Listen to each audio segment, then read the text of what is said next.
मेरे गांव में कहावत है, जब लोग तुम्हारे खिलाफ बोलने लगे समझ लो तरक्की कर रहे हो। इंडिया का पहला बिलियनर मैं बनूंगा। जब भी बॉलीवुड के फ्लॉप एक्टर्स की बात होती है तो ट्रोल्स के निशाने पर सबसे पहला नाम अक्सर एक ही स्टार का आता है, अभिषेक बच्चन। कोई उन्हें सदी के महानायक अमिताभ बच्चन के भारी भरकम नाम से तौलता है तो कोई उन्हें अपनी पत्नी मिस वर्ल्ड ऐश्वर्या राय के स्टारडम के नीचे दबा हुआ मानता है। सोशल मीडिया पर रोज उनके मीम्स बनाए जाते हैं, उनकी फ्लॉप फिल्मों का मजाक उड़ाया जाता है और कई बार तो लोग उन्हें बेरोजगार तक कह देते हैं। लेकिन दोस्तों रुकिए, क्या आप जानते हैं कि जब पूरी दुनिया अभिषेक बच्चन का मजाक उड़ाने और उन्हें ट्रोल करने में बिजी थी, तब कैमरे और चकाचौंध के पीछे यह फ्लॉप एक्टर चुपचाप अपना अरबों का बिजनेस एम्पायर खड़ा कर रहा था। जी हाँ, बिना किसी शोर शराबे, बिना किसी पीआर स्टंट और बिना किसी गॉडफादर की मदद के अभिषेक ने बिजनेस की दुनिया में वो कर दिखाया है जो बॉलीवुड के कई बड़े बड़े सुपरस्टार्स भी नहीं कर पाए।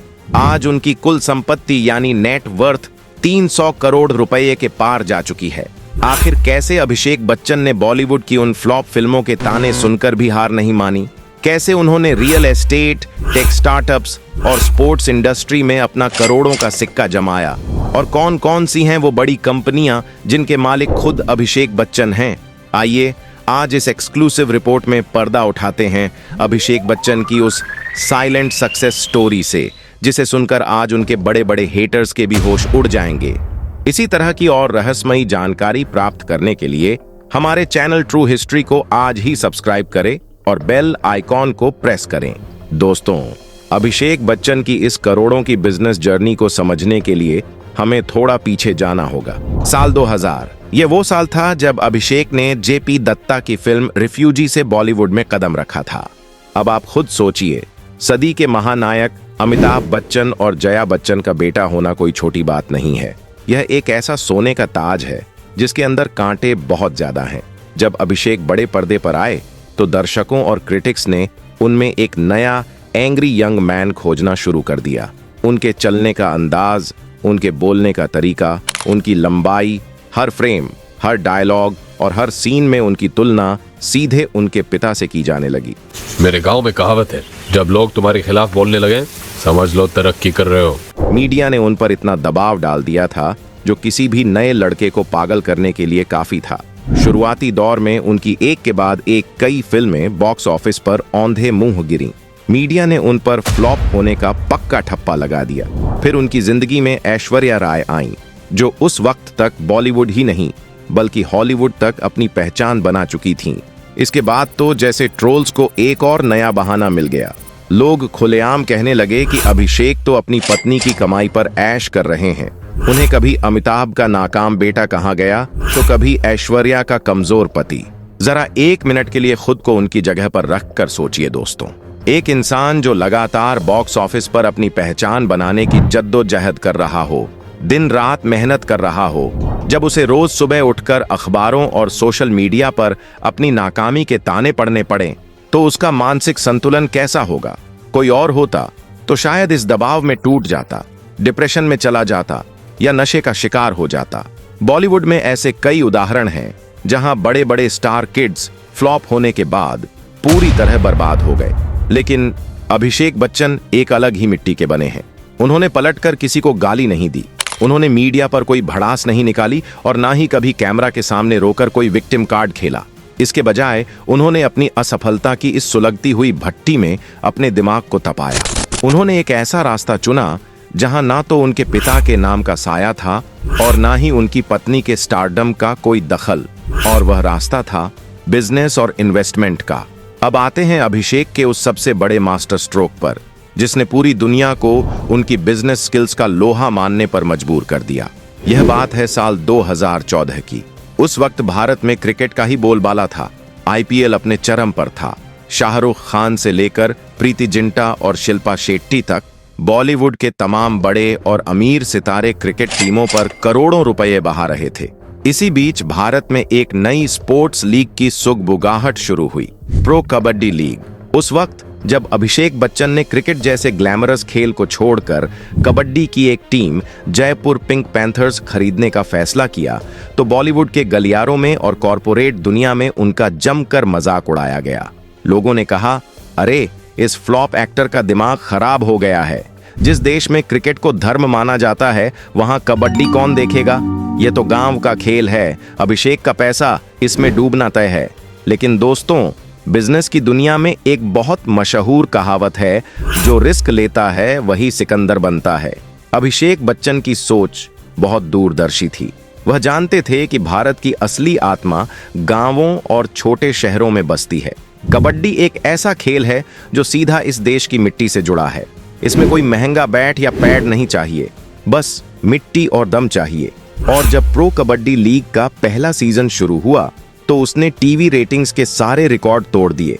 और आपको जानकर हैरानी होगी दोस्तों कि इस लीग का सबसे पहला खिताब यानी सीजन 1 की चमचमाती ट्रॉफी किसी और ने नहीं बल्कि अभिषेक बच्चन की टीम जयपुर पिंक पैंथर्स ने ही जीती थी।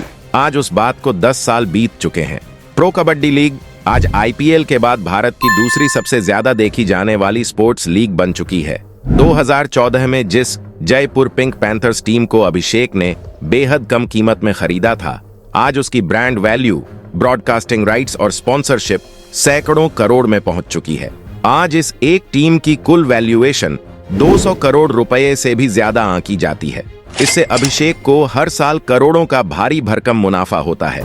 जिन लोगों ने 2014 में अभिषेक का मजाक उड़ाया था ना, आज वही बिजनेस मैगजीन में अभिषेक बच्चन के इंटरव्यू पढ़ रहे हैं।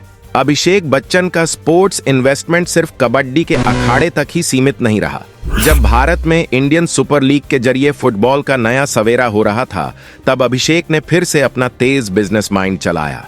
वह जानते थे कि आज के यूथ में फुटबॉल का क्रेज बहुत तेजी से बढ़ रहा है और आने वाले 10 सालों में भारत में फुटबॉल एक बहुत बड़ी मार्केट बनने वाला है।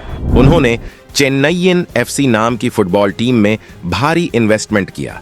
और दोस्तों, इस बिजनेस में उनके पार्टनर कोई और नहीं बल्कि भारतीय क्रिकेट टीम के सबसे सफल, सबसे चतुर और सबसे शांत कप्तान महेंद्र सिंह धोनी बने। जी हाँ, कैप्टन कूल MS धोनी और साइलेंट बिजनेसमैन अभिषेक बच्चन। धोनी और अभिषेक की इस जोड़ी ने मैदान पर कमाल कर दिया। चेन्नईयन एफसी ने ISL का खिताब एक बार नहीं बल्कि 2 बार अपने नाम किया। स्टेडियम के टिकट्स की बिक्री, खिलाड़ियों की जर्सी की बिक्री, टीवी ब्रॉडकास्टिंग के करोड़ों के राइट्स और ग्लोबल स्पॉन्सरशिप के जरिए अभिषेक बच्चन की यह फुटबॉल टीम आज एक गोल्ड माइन बन चुकी है। अभिषेक ने दुनिया को यह साबित कर दिया कि वह सिर्फ एक ग्लैमरस चेहरे के तौर पर नहीं बल्कि एक असली और मंझे हुए स्पोर्ट्स एंटरप्रेन्योर के तौर पर मार्केट में उतरे हैं। आज भारत के स्पोर्ट्स इकोसिस्टम और कॉरपोरेट जगत में अभिषेक बच्चन का नाम बहुत ही इज्जत और सम्मान के साथ लिया जाता है। लेकिन दोस्तों, एक समझदार बिजनेसमैन कभी भी अपने सारे अंडे एक ही टोकरी में नहीं रखता और अभिषेक बच्चन बिजनेस के इस सुनहरे नियम को बहुत अच्छे से जानते हैं। स्पोर्ट्स के अलावा अभिषेक ने रियल एस्टेट की दुनिया में भी अपनी बहुत मजबूत पैठ बना रखी है। रिपोर्ट्स के मुताबिक मुंबई के सबसे महंगे और पॉश इलाके बांद्रा कुर्ला कॉम्प्लेक्स और वर्ली में उनके कई आलीशान फ्लैट्स और कमर्शियल प्रॉपर्टीज हैं। वर्ली में स्थित ओबेरॉय 360 वेस्ट, जो कि भारत की सबसे महंगी इमारतों में से एक है, वहां अभिषेक के लग्जरी अपार्टमेंट्स की कीमत ही 40 से 50 करोड़ रुपए से ज्यादा बताई जाती है। इसके अलावा दुबई जैसे इंटरनेशनल मार्केट में भी अभिषेक ने रियल एस्टेट में भारी निवेश किया हुआ है। इन कमर्शियल और रेजिडेंशियल प्रॉपर्टीज को किराए पर देकर ही उन्हें हर महीने करोड़ों रुपए की पैसिव इनकम आती है। इसके लिए उन्हें कैमरे के सामने कोई एक्टिंग नहीं करनी पड़ती, कोई स्क्रिप्ट नहीं पढ़नी पड़ती। उनका पैसा उनके लिए दिन रात काम कर रहा है। साथ ही आज का दौर टेक्नोलॉजी और स्टार्टअप्स का है। अभिषेक बच्चन कई उभरते हुए टेक स्टार्टअप्स और फिनटेक कंपनियों में एक एंजल इन्वेस्टर के तौर पर भी काम करते हैं। वो ऐसी कंपनियों में चुपचाप अपना पैसा लगाते हैं जो भविष्य में मल्टी बैगर बन सकती हैं और 10 गुना रिटर्न दे सकती हैं। उनका यह इन्वेस्टमेंट पोर्टफोलियो इतना सीक्रेट है कि मीडिया को इसकी भनक भी बहुत मुश्किल से लग पाती है, क्योंकि अभिषेक अपनी इस सफलता का कभी ढिंढोरा नहीं पीटते। वो शो ऑफ में यकीन नहीं रखते। दोस्तों, अगर आप सोच रहे हैं कि अभिषेक का रियल एस्टेट इन्वेस्टमेंट सिर्फ मुंबई और दुबई तक सीमित है, तो आप बहुत बड़ी गलती कर रहे हैं। अब मैं आपको अभिषेक बच्चन की एक ऐसी सीक्रेट डील के बारे में बताने जा रही हूं, जिसे सुनकर बड़े बड़े चार्टर्ड अकाउंटेंट और फाइनेंस के दिग्गजों के पसीने छूट गए थे। यह बात है साल 2011 की। यह वो दौर था जब अभिषेक की कुछ फिल्में लगातार फ्लॉप हो रही थीं। उसी दौरान अभिषेक बच्चन ने बिल्कुल खामोशी से गुजरात के शाहपुर गांव में 5.72 एकड़ जमीन का एक बहुत बड़ा टुकड़ा खरीदा। उस वक्त इस जमीन की कीमत मात्र 7 करोड़ रुपए थी। उस वक्त गिफ्ट सिटी सिर्फ कागजों पर एक सपना था। वहां चारों तरफ सिर्फ धूल और खाली मैदान थे। अभिषेक ने शॉर्ट टर्म फायदे के लिए काम नहीं किया। उन्होंने उस 7 करोड़ की जमीन को होल्ड किया और पूरे 15 साल तक इंतजार किया। लैंड बैंकिंग की इस स्ट्रैटेजी ने ऐसा जादू किया कि जैसे जैसे गिफ्ट सिटी भारत का सबसे बड़ा फाइनेंशियल हब बना, वैसे वैसे उस जमीन के दाम आसमान छूने लगे। और आज 2026 में आकर 7 करोड़ में खरीदी गई उस जमीन की बाजार कीमत 210 करोड़ रुपए के पार जा चुकी है। जी हां, 3000% का रिटर्न। बिजनेस की दुनिया के दिग्गजों ने भी माना कि यह रिटर्न बॉलीवुड की किसी भी ऑल टाइम ब्लॉकबस्टर फिल्म के मुनाफे से कई गुना ज्यादा है। इतना ही नहीं, अभिषेक ने इसे बेचा नहीं है। हाल ही में उन्होंने जाने माने बिल्डर आनंद पंडित के साथ एक प्रॉफिट शेयरिंग एग्रीमेंट साइन किया है, जहां उस जमीन पर एक अल्ट्रा लग्जरी प्रोजेक्ट बनेगा और इसका करोड़ों का मुनाफा सीधा अभिषेक बच्चन की जेब में जाएगा। ये होता है एक असली मास्टरमाइंड। अभिषेक बच्चन का बिजनेस फॉर्मूला बहुत सिंपल है।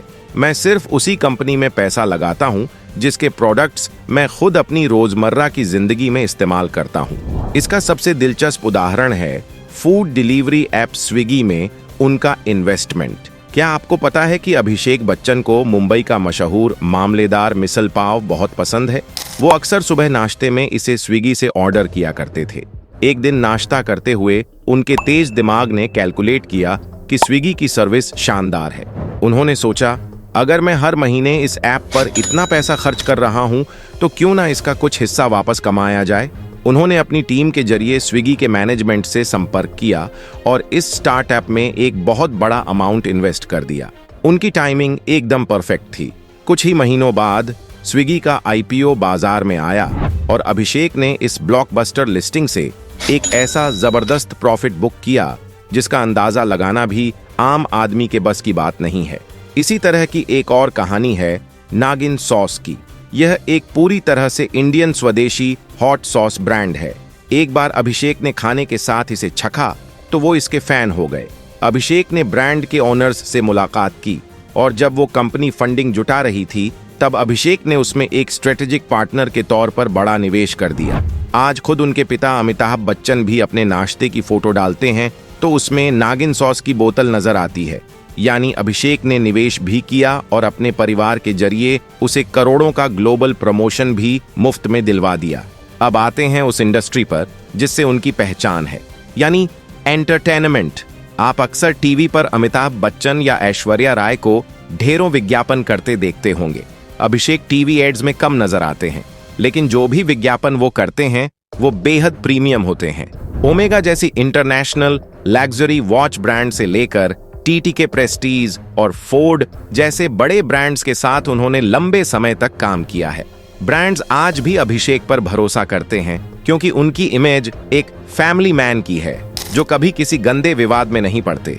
इसके अलावा वह अपने home production AB Corp Limited के पर्दे के पीछे के कामकाज को भी बहुत बारीकी से संभालते हैं। क्या आप जानते हैं कि अमिताभ बच्चन की वो सुपरहिट फिल्म पा, जिसने नेशनल अवार्ड जीता था, उसके निर्माता खुद अभिषेक बच्चन ही थे। अपनी इस प्रोडक्शन कंपनी और ब्रांड एंडोर्समेंट्स के जरिए वह हर साल अच्छी खासी रकम कमाते हैं। अभिषेक की नजर हमेशा भविष्य पर रही है। 2015 में जब भारत में ब्लॉकचेन और क्रिप्टोकरेंसी का कोई जिक्र भी नहीं था, तब उन्होंने सिंगापुर की मेरिडियन टेक में सिर्फ 1.5 करोड़ रुपए लगाए थे। महज 2 साल में उनका ये निवेश उड़कर 100 करोड़ रुपए के पार पहुंच गया। वहीं दूसरी तरफ जहां बाकी एक्टर्स अपना पैसा लग्जरी लाइफ और गाड़ियों पर उड़ाते हैं, अभिषेक स्मार्ट पैसिव इनकम पर फोकस करते हैं। उन्होंने जुहू में अपने खानदानी बंगले वत्सा का ग्राउंड फ्लोर भारत के सबसे बड़े बैंक SBI को 15 साल के लिए लीज पर दे दिया है।